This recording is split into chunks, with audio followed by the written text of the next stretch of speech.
এটা নিয়ে কত নম্বর? 13 নম্বর।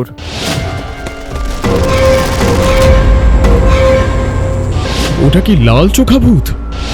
তার চোখ দুটো আগুনের মতো জ্বলছিল। সন্ধ্যা নেমেছে মধুপুর গ্রামে।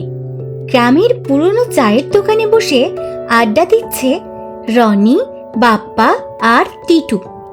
আরে ভাই, আবার একটা মোবাইল হারিয়েছে। এটা নিয়ে কত নম্বর? 13 নম্বর। 1 মাসে 13টা মোবাইল উধাও। আমার মনে হচ্ছে এটা কোনো সাধারণ চোরের কাজ না, তাহলে? কোনো শিক্ষিত ভূতের কাজ। শিক্ষিত ভূত আবার কি? আরে যে মোবাইল চুরি করে, রিলস দেখে আর ইউটিউব চালায়। টিটুর কথা শুনে দোকানের সবাই হেসে ওঠে। ঠিক তখনই দোকানের দরজার সামনে এসে দাঁড়ান যাদব কাকা। তার মুখটা অস্বাভাবিক গম্ভীর। তোরা যতটা মজা ভাবছিস, ব্যাপারটা ততটা মজা নয়। কেন কাকা? বাঁশঝাড়ে আবার ওরা ফিরেছে। ওরা কারা? ডাইনি বুড়ি আর তার ভূতের দল। দোকানের ভেতর হালকা ফিসফাস শুরু হয়ে যায়। কাকা, এখন 2026 সাল। ভূত যদি সত্যি থাকে তাহলে নিশ্চয়ই ওদেরও ওয়াইফাই আছে। কিছু লোক আবার হেসে ওঠে, কিন্তু যাদব কাকার মুখে কোনো হাসি নেই। আজ রাত 12টার পরে বাঁশঝাড়ের দিকে যাস না। আর যদি যাই? তাহলে নিজের দায়িত্বে যাবি। এই কথা বলে যাদব কাকা ধীরে ধীরে দোকান ছেড়ে চলে যান। আমি আজ রাতেই যাচ্ছি। আমি ক্যামেরা নিয়ে আসবো, আর আমি পাওয়ার ব্যাংক। ভূত ধরা না পড়ুক, চার্জ যেন না পুরায়। 3 বন্ধু একসঙ্গে হেসে ওঠে, কিন্তু তারা জানতো না আজ রাতেই তাদের জীবনের সবচেয়ে অদ্ভুত ঘটনার শুরু হতে যাচ্ছে।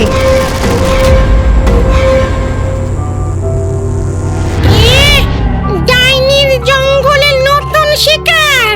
কে কোথায় আছিস? আয় রে আয়।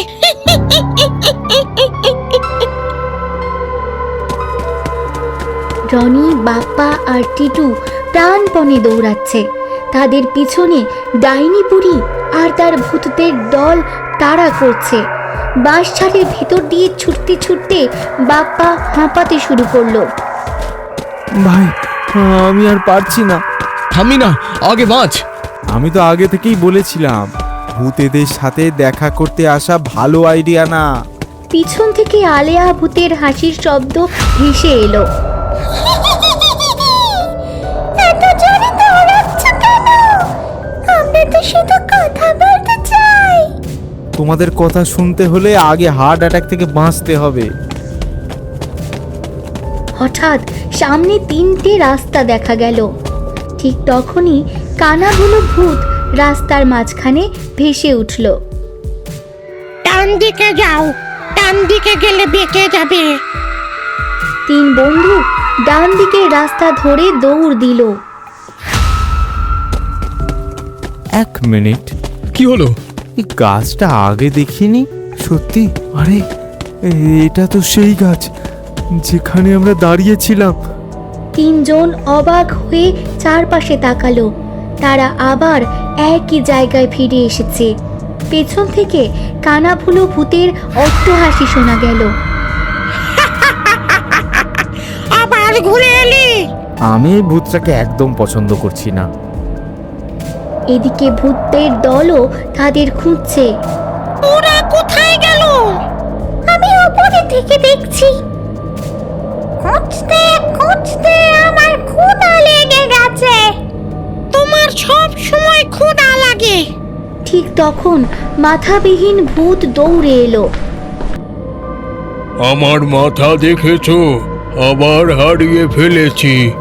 এই নিয়ে আজ 3 বার। আমি কি করব? মাথাটা বারবার গড়িয়ে চলে যায়। হঠাৎ দেখা গেল তার মাথাটা একটা ঝোপের মধ্যে পড়ে আছে। তোমার নিজের মাথা নিজে সামলাও। এদিকে রনি, বাপ্পা আর টিটু একটা পুরনো কুঁড়ে ঘরের সামনে এসে দাঁড়ালো। এটা আবার কোথা থেকে এলো? আগে ছিল না। তারা সাবধানে ভেতরে ঢুকলো। ভেতরে ঢুকেই তিনজনের চোখ কপালে উঠে গেল। ঘরের মধ্যে আধুনিক স্টুডিও, বড় ক্যামেরা, কম্পিউটার, মাইক্রোফোন, লাইট, সব কিছু সাজানো। ভাই, ভূতেদের স্টুডিও আমাদের স্কুলের কম্পিউটারের ল্যাবের থেকেও ভালো। টেবিলের উপর একটা ডায়েরি পড়েছিল। রনি সেটা খুলে পড়তে শুরু করলো। ভূত টিউব চ্যানেলের লক্ষ্য 1 মিলিয়ন সাবস্ক্রাইবার। 1 মিলিয়ন? আমি তো এত সাবস্ক্রাইবার স্বপ্নেও দেখিনি। হঠাৎ কম্পিউটারের স্ক্রিন নিজে নিজে জ্বলে উঠল। স্ক্রিনে ডাইনি বুড়ির মুখ দেখা গেল। ও, তোরা আমার গোপন স্টুডিও খুঁজে পেয়েছিস? মাগো, ভয় পাস না, তোদের একটা প্রস্তাব দিতে চাই। কিসের প্রস্তাব? আমাদের চ্যানেলের ভিডিও এডিটর হবি। গত 3 মাসে 4 জন ভিডিও এডিটর পালিয়ে গেছে। কেন? তারা বলেছে আমার রিভিশন খুব বেশি। হঠাৎ বাইরে বজ্রপাত হলো। ঘরের আলো নিভে গেল। চারপাশ অন্ধকার। তারপর জানালার বাইরে দুটো লাল চোখ দেখা গেল। ওটা আবার কি? এটা তো ভূতেদের দলের কেউ না। তাহলে? বাইরে থেকে গভীর গর্জন শোনা গেল। প্রথমবারের মতো ডাইনি বুড়ির গলাতেও ভয়ের সুর। না, এটা হতে পারে না। কে ওটা? ও যদি সত্যি ফিরে এসে থাকে। কুড়ে ঘরে দরজাটা ধীরে ধীরে খুলতে লাগলো। রনি, বাপ্পা আর টিটু ভয়ে এক জায়গায় দাঁড়িয়ে রইল। ভাই, আমি বাড়ি যেতে চাই। আমিও আমিও আমিও চুপ, আগে দেখি ওটা কি। বাইরে আবার গর্জন শোনা গেল। হঠাৎ আলিয়া ভূত জানলা দিয়ে উড়ে ঢুকলো। দিদিমা, সমস্যা হয়েছে। আমি জানি। কেউ কি আমাদের বলবে আসলে হচ্ছে কি? বহু বছর আগে এই বাঁশঝাড়ে আরেকটা ভূত থাকতো। কেমন ভূত? খুব রাগী, খুব শক্তিশালী আর ভীষণ বদমেজাজি। নাম কি? লাল চোখা ভূত। হঠাৎ দরজার সামনে একটা বিশাল ছায়া দেখা গেল। দুটো লাল চোখ অন্ধকারে জ্বলছে। ওরে বাবা! ছায়াটা কয়েক সেকেন্ড দাঁড়িয়ে রইল। তারপর গর্জন করে জঙ্গলের দিকে চলে গেল। চারপাশ আবার নীরব। ও আমাদের আক্রমণ করলো না কেন? কারণ ও কাউকে খুঁজছে। কাকে? সেটা আমরাও জানি না। ঠিক তখন বাপ্পার মোবাইলে একটা নোটিফিকেশন এলো। আরে, কি হলো? ভূত টিউব চ্যানেল লাইভ হয়ে গেছে। সবাই মোবাইলের দিকে তাকালো। লাইভে হাজার হাজার দর্শক। ভূতেরা এখনো লাইভ করছে? কন্টেন্ট বন্ধ করলে অ্যালগরিদম নষ্ট হয়ে যায় আর আয়ও কমে যাবে।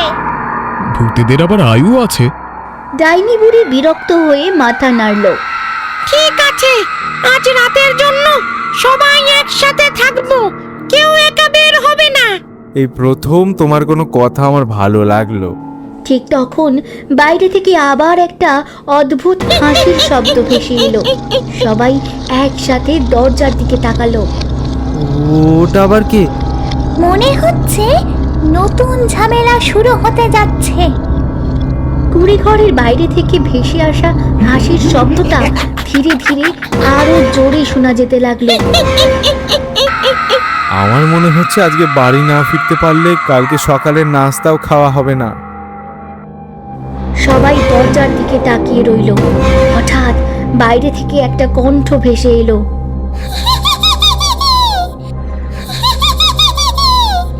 আমি না, আমি তো নিজের মাথাকেই খুঁজছি। যদি খাবার নিয়ে এসে থাকে তাহলে ভেতরে আসতে বলো। তোমরা কি 5 মিনিট সিরিয়াস থাকতে পারো না? ঠিক তখন দরজার সামনে একটা ছোট্ট ছায়া দেখা গেল। সবাই ভেবেছিল বিশাল কোনো দানব হবে, কিন্তু ভেতরে ঢুকলো একটা অদ্ভুত ভূত। উচ্চতা মাত্র 4 ফুট, মাথায় বিশাল টুপি। আরে, এটা তো হাসুরে ভূত। হাসুরে ভূত? হ্যাঁ, আমি মানুষকে ভয় দেখাই না, শুধু হাসাই। তাহলে এত ভয়ঙ্কর হাসি দিচ্ছিলে কেন? আমার স্বাভাবিক হাসি এটা। হঠাৎ সে আবার হেসে উঠল। এই হাসি শুনে আমার ক্ষুধাও পালিয়ে গেছে। তুমি এখানে কেন এসেছো? হাসুরে ভূতের মুখটা হঠাৎ গম্ভীর হয়ে গেল। একটা খারাপ খবর আছে। ঘরের ভেতর নীরবতা নেমে এলো। কি খবর? লাল চোখা ভূত বাঁশঝাড়ে পুরনো টাওয়ারের দিকে গেছে। তাহলে তো বিপদ। টাওয়ারে কি আছে? আমাদের চ্যানেলের মূল সার্ভার। কিসের সার্ভার? সব ভিডিও, সব লাইভ, সব ডাটা সেখানে রাখা আছে। আর আমার খাবারের ছবিগুলো। যদি লাল চোখা ভূত ওটা নষ্ট করে দেয় তাহলে আমাদের চ্যানেল শেষ। মানে ভূতেদের ইউটিউব চ্যানেল বাঁচানোর মিশনে আমাদের যেতে হবে? মনে হচ্ছে তাই। আমি ভাবিনি জীবনেও এমন দিন দেখতে হবে। সবাই প্রস্তুত হও, আমরা এক্ষুনি পুরনো টাওয়ারের দিকে যাচ্ছি। অভিযান শুরু। ভূত আর মানুষ মিলে এক অদ্ভুত দল তৈরি করে অন্ধকার বাঁশঝাড়ের ভেতর দিয়ে এগিয়ে চলল। দূর থেকেই দেখা যাচ্ছিল টাওয়ারের মাথায় লাল আলো জ্বলছে। ওটা কি লাল চোখা ভূত? মনে হচ্ছে ওই। সবাই টাওয়ারের কাছে পৌঁছাতেই একটা গর্জন শোনা গেল। ভাই, আমার এখানে একদম ভালো লাগছে না ভাই। টাওয়ারের চূড়োয় দাঁড়িয়েছিল লাল চোখা ভূত। তার চোখ দুটো আগুনের মতো জ্বলছিল। তুমি এখানে কি করছো? তোমাদের চ্যানেল বন্ধ করতে এসেছি। কিন্তু কেন? কারণ কেউ আমাকে ভিডিওতে নেয় না। সবাই কয়েক সেকেন্ড চুপ করে রইল। এত বড় ঝামেলার কারণ এটা? হ্যাঁ, আরে তুমি তো ক্যামেরা দেখেই রাগ করো। সেটা আলাদা কথা। এই ভূতটা তো আমার থেকেও বেশি নাটক করে। আমি চ্যানেলের প্রধান চরিত্র হতে চাই। ডাইনি বুড়ি দীর্ঘশ্বাস ফেলল। ঠিক আছে, আগামী ভিডিওতে তোমাকে রাখবো। সত্যি? হ্যাঁ। লাল চোখা ভূতের মুখে সঙ্গে সঙ্গে হাসি ফুটে উঠল। তাহলে ঠিক আছে। ভিডিওটি কেমন লাগলো অবশ্যই কমেন্ট করে জানাবেন। আপনার একটি কমেন্ট আমাদের আরও ভালো ভিডিও তৈরি করতে অনুপ্রেরণা দেয়। আর সবচেয়ে গুরুত্বপূর্ণ কথা, আপনার জীবনে যদি কখনো এমন কোনো ভৌতিক, রহস্যময় বা অবিশ্বাস্য ঘটনা ঘটে থাকে যেটা আজও মনে পড়লে গায়ে কাঁটা দেয়, তাহলে সেই অভিজ্ঞতাটি আমাদের সঙ্গে অবশ্যই শেয়ার করুন। আপনার পাঠানো সত্যি ঘটনাকেই আমরা আমাদের নিজস্ব স্টাইলে অ্যানিমেশনের মাধ্যমে গল্পে রূপ দিয়ে সবার সামনে তুলে ধরার চেষ্টা করব। আপনার অভিজ্ঞতা কমেন্টে লিখে জানাতে পারেন অথবা ইনস্টাগ্রামে ডিএম করতে পারেন। আমাদের ইনস্টাগ্রাম আইডির লিংক ডিসক্রিপশনে দেওয়া আছে। আজ তাহলে এখানেই বিদায়। আবার দেখা হবে নতুন একটি রহস্যময় গল্প নিয়ে। ততক্ষণ পর্যন্ত ভালো থাকুন, নিরাপদে থাকুন আর মনে রাখবেন, সব রহস্যের ব্যাখ্যা হয় না।